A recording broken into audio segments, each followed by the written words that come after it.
মা ইয়ালফিজু মিন কওলিন ইল্লা লাদাইহি রাকিবুন আতীদ। প্রিয় ভাই আমার, এই দুনিয়াতে আমরা যেসব কথা বলি, যেসব ভাষা ব্যবহার করি, সম্মানিত ফেরেশতাগণ সেই সব ভাষাগুলিকে, সেই সব কথা, সেই সব কাজগুলিকে লিপিবদ্ধ করেন। এখন হয়তো বলতে পারেন যে ভাই, আপনি একজন খামারি, আপনি থাকবেন গরুর গোয়ালে অথবা মুরগির খোয়ারে, আপনি কেন এসব কথা বলছেন? এসব কথা বলার পেছনে কারণ আছে।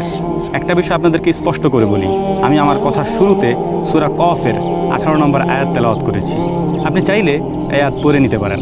এখানে স্পষ্টতই বলা আছে, আল্লাহ রাব্বুল আলামিন বলছেন, তোমরা এই দুনিয়াতে যেসব কাজ করো এবং মুখ দিয়ে যেসব ভাষা ব্যবহার করো তার প্রত্যেকটি লিপিবদ্ধ করা হয়। কারা করেন সেটা? কিরামান কাতিবিন, সম্মানিত ফেরেশতাগণ। এখন বলি কথাগুলি কেন বলছি। আপনি যদি আমার উপরে কোনো জুলুম করেন তাহলে সেটাও লেখা হয়। আপনি যদি আমার সাথে চগলখড়ি করেন সেটাও লেখা হয়। আপনি যদি আমাকে ধোঁকা দেন অথবা আমার উপরে এমন কোনো অন্যায় করেন যেটা আল্লাহ তাআলা হারাম করেছেন আমার জন্যে, আপনার উপরে, এই কাজগুলির জবাব আল্লাহ তাআলার কাছে আপনাকে দিতে হবে। এবং প্রত্যেকটা মুহূর্তে ওই সব ফেরেশতারা কিরামান কাতিবিন অর্থাৎ সম্মানিত ফেরেশতাগণ সেগুলিকে লিপিবদ্ধ করছেন। আপনি কখনোই আমার উপরে জুলুম করে পার পেয়ে যেতে পারবেন না। আল্লাহ তাআলা হয়তো সীমিত সময়ের জন্য আপনাকে ছাড় দিতে পারেন, কিন্তু এক সময় না এক সময় এটার জন্য আপনাকে আল্লাহর কাছে জবাবদিহি করতে হবে। যেমন ওই যে কথাগুলি আপনি বলেছেন, যে কাজগুলি আপনি করেছেন, সব কাজগুলি, সব কথাগুলি লিপিবদ্ধ হয়ে আছে। এগুলি ওই ফেরেশতারা কিয়ামতের ময়দানে আল্লাহ রাব্বুল আলামিনের সামনে উপস্থাপন করবেন এবং কিয়ামতের ময়দানে এগুলির জবাব আপনাকে দিতে হবে। যদি না দিতে পারেন তাহলে আপনার যেসব পুণ্য আপনি করেছেন, যেসব সওয়াব আপনি দুনিয়াতে কামাই করেছেন তার একটা অংশ আমাকে আপনার দিয়ে দিতে হবে। অতএব দুনিয়াবি এই সব কথায় আমি কখনোই কষ্ট পাই না, খারাপ লাগে না, কারণ আমি তাওহীদবাদী মানুষ, আল্লাহ তাআলার একত্ববাদে বিশ্বাসী।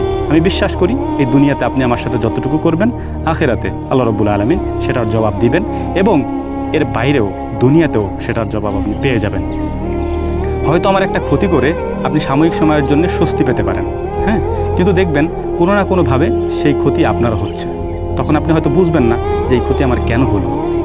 এই ক্ষতি আপনার এ কারণেই হয়েছে যে আপনি অন্য কারো ক্ষতি করেছেন অথবা অন্য কারো হক নষ্ট করেছেন।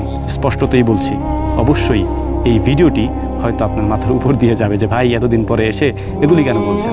বলছি অবশ্যই এর পেছনে কিছু কারণ আছে, কারণগুলি উল্লেখ করছি না, তবে অবশ্যই প্রথমে যে কথা বলেছি, মা ইয়ালফিজু মিন কওলিন ইল্লা লাদাইহি রাকিবুন আতীদ, সূরা কফের 18 নম্বর এই আয়াত আমি যখন পড়ি তখন আমার কাছে স্পষ্টতই মনে হয় আমার উপরে করা জুলুমগুলি আল্লাহ রাব্বুল আলামিনের ফেরেশতাগণ কিরামান কাতিবিন অর্থাৎ সম্মানিত ফেরেশতাগণ লিখে রাখছেন। কিয়ামতের দিন এগুলির জবাব আপনাকে অক্ষরে অক্ষরে দিতে হবে।